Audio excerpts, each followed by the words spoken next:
अरे पूरा नहीं होगा। क्यों क्यों हो रहा है ये? पिछले 8 सालों में मुख्यमंत्री जी ने 3 अलायंसेस बदल लिए। 2015 में एनडीए छोड़कर महागठबंधन के साथ गए।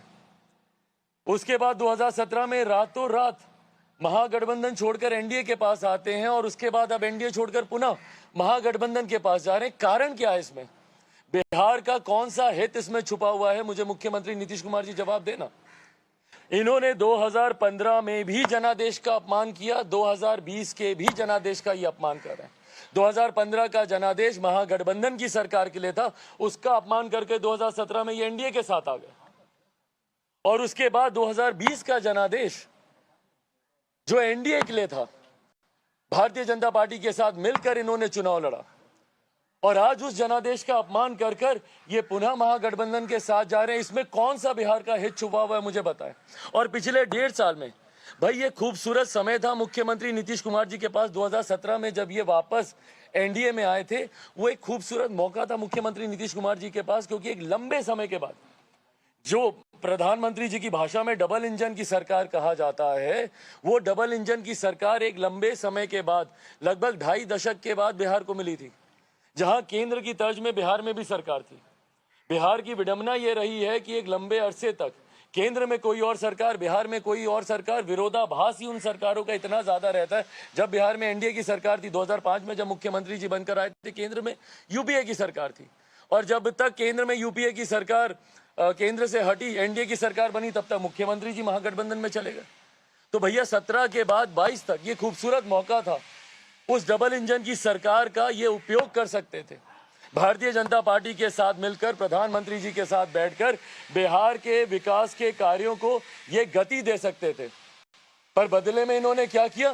पूरा समय अपना व्यर्थ कर दिया अपनी व्यक्तिगत महत्वाकांक्षाओं के लिए। कैसे मैं राष्ट्रपति का दावेदार बन जाऊं?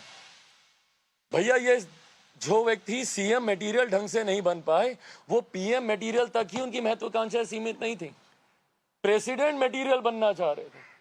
क्यों इन्होंने 6 अगस्त तक का इंतजार किया? भैया बताएं ना मुझे। क्या 6 अगस्त तक इनके भीतर, इनके मन में क्या ये महत्वाकांक्षा थी कि संभवतः मुझे उपराष्ट्रपति का उम्मीदवार बना दिया जाएगा, कुछ और नहीं तो भागते चोर की लंगोटी से भाई, राष्ट्रपति नहीं बने तो उपराष्ट्रपति बन जाए? क्या ये महत्वाकांक्षा थी इनके भीतर? और अगर वो महत्वाकांक्षा नहीं थी तो 6 अगस्त के बाद रातों रात ऐसा क्या हुआ? मुख्यमंत्री जी की अंतरात्मा जागती है कई बार, पर उनकी अंतरात्मा तब ज्यादा जागती है जब जब इनकी कुर्सी डोलती है। जब जब मुख्यमंत्री पद इनको खतरे में दिखता है, मुख्यमंत्री जी की अंतरात्मा जागने लगती है। अब इनको पता था, ना राष्ट्रपति बने ना उपराष्ट्रपति बने, अब इनको पता था कि सीएम भी ये ज्यादा दिनों तक नहीं रह पाएंगे, और 24 के बाद तो संभव ही नहीं है इनका सीएम रहना। और उस वक्त मुख्यमंत्री जी ने क्या शुरू किया? बहाने तलाशने शुरू किए। आज मुख्यमंत्री जी को चिराग मॉडल याद आ रहा है। हाँ, चिराग पासवान मॉडल उनको याद आ रहा है, और डर इस बात का कि चिराग पासवान मॉडल पार्ट 2 कहीं रिपीट ना हो जाए। भैया जब वो चिराग पासवान मॉडल का जिक्र कर रहे थे तो हिम्मत ही तो सीधा बोलते ना कि कौन तैयार कर रहा था चिराग पासवान का मॉडल। चिराग पासवान के कंधे पर बंदूक रखकर आप दूसरों को निशाना बनाने का काम क्यों कर रहे हैं? भैया हिम्मत रखिए और सीधा बोलिए कि भैया भाजपा ने क्या आपके साथ ये किया। भाई 2020 का निर्णय लोक जनशक्ति पार्टी ने लिया, ये निर्णय मैंने लिया कि मुझे जनता दल यूनाइटेड के साथ चुनाव नहीं लड़ना है।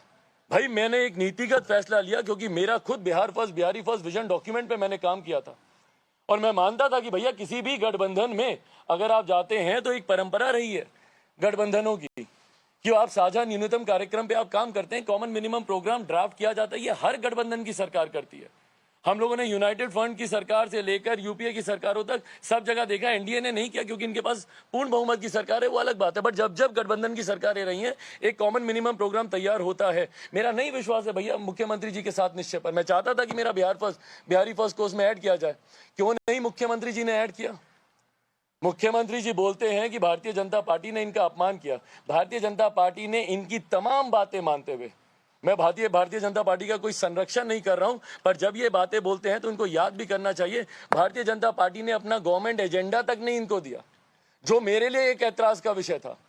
मैंने उस वक्त भी भाजपा से मैंने कहा था कि भैया आप एक ऐसी सरकार का हिस्सा क्यों बनने जा रहे हैं जो सरकार अपना एजेंडा ही, आपका एजेंडा अपने गवर्नमेंट एजेंडे में लागू नहीं कर रही है। भैया 7 निश्चय एनडीए का तो एजेंडा नहीं था ना, वो महागठबंधन की सरकार में बना था। जब मुख्यमंत्री नीतीश कुमार जी लालू जी के साथ थे। तो भाई जिस सरकार बदली पर एजेंडा तो नहीं बदला ना, वही एजेंडे पे काम हो रहा था जो लालू जी के वक्त महागठबंधन में हो रहा था, वही 2020 के बाद एनडीए के साथ होने लगा। भाजपा ने तो अपना एजेंडा भी नहीं दिया। तीसरे नंबर की पार्टी के नेता को उन्होंने मुख्यमंत्री बना दिया। कौन सी ऐसी बात थी जो कि मुख्यमंत्री जी ने कही और भारतीय जनता पार्टी ने नहीं मानी हो? आज ये बहाना तलाश रहे हैं। कभी चिराग पासवान को बहाना बनाते हैं, कभी बोलते हैं भैया भाजपा ने हमको अपमानित करने का काम किया। तमाम नीतियों से समझौता भारतीय जनता पार्टी करती रही, जिसका मुझे ऐतराज रहा है। सीए एनआरसी, हमारे गृह मंत्री जी देश भर में उसको लागू करने की बात करते हैं और ये बिहार में उसके खिलाफ इन्होंने प्रस्ताव पारित किए। एक के बाद एक एजेंडे, जातीय जनगणना तक पे इन्होंने इनके साथ समझौता करके इनके घटक दल इनके साथ चलते रहे। पर ये मुख्यमंत्री जी की अपनी व्यक्तिगत महत्वाकांक्षाएं जिम्मेदार रही हैं और इसमें दुख मुझे इस बात का होता है कि आज जब बिहार को एक सरकार की जरूरत है, मुख्यमंत्री की जरूरत है, तो मुख्यमंत्री जी अपनी महत्वाकांक्षाओं के लिए इस्तीफा देंगे, दोबारा सरकार बनाएंगे, फिर शपथ लेंगे और इस बीच में जो सुखाड़ से जो किसान वहां पे मर रहे हैं उनका क्या? वो मरते रहेंगे। इनको कोई चिंता नहीं है कि बिहार में सुखाड़ से कितने किसान परेशान हैं। इनको कोई चिंता नहीं है कि रोज वहां पर छात्र हो, शिक्षक हो, वहां पे आंदोलन कर रहे हैं। और महंगाई और बेरोजगारी की तो चर्चा ही मुख्यमंत्री जी ने करना बंद कर दिया। 19 लाख का वादा कर ये सरकार में आए थे। आज अगर 19 लोगों को इन्होंने कहीं पे नौकरी दे दी हो तो मुख्यमंत्री जी जो कहेंगे मैं हारने को तैयार हूं। पर यह सरकार मुख्यमंत्री जी की, और आज मैं पुनः इस बात को बोलता हूं, जिनके साथ ये मिलकर सरकार बनाने जा रहे हैं, मैं उन लोगों को भी कहूंगा भैया आप लोगों का भी भविष्य ये खराब करने जा रहे हैं। मुख्यमंत्री जी जो नए साथियों के साथ आज सरकार बनाने की उम्मीद से महामहिम राज्यपाल जी से मिलने जा रहे हैं, ये उनका भी भविष्य बर्बाद करेंगे और बहुत जल्द पुनः ये उनको भी धोखा देंगे। मुख्यमंत्री जी किसी के सगे नहीं भैया। जिसके साथ ये रहे सबसे पहले इन्होंने उसी को ही खत्म करने का काम किया। कल मैंने अपनी प्रेस वार्ता में एक उदाहरण दिया था कि जिस तरीके से कंस मामा ने माँ देवकी के तमाम बच्चों का एक एक करके वध किया। क्यों? क्योंकि कंस को अपने प्राणों का डर था। So there you heard the Lok Janshakti Party's leader Chirag Paswan taking pot shots, taking in fact razor sharp aim at none other than Nitish Kumar, the Bihar Chief Minister himself. Remember this as the JDU-BJP alliance is all set to break in Bihar, and there you heard Chirag Paswan in fact levying some very sensational charges against the Bihar Chief Minister, saying that all he cares about is his personal ambition and that he's not really concerned about the welfare of the people of Bihar, and that Nitish Kumar is eyeing the position of the Prime Minister next.